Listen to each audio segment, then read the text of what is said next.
Pemirsa, sebagai anggota DPR RI, Edi Santana Putra akan kembali memperjuangkan agar Bandara SMB 2 bisa kembali menjadi bandara internasional.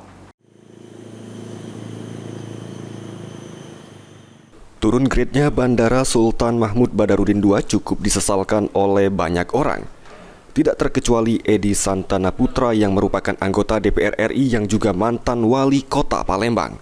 Atas hal tersebut, Edi yang duduk di Komisi 5 DPR RI akan kembali memperjuangkan agar Bandara Sultan Mahmud Badarudin II bisa kembali menjadi bandara internasional seperti dahulu dengan berkomunikasi dengan Menteri Perhubungan.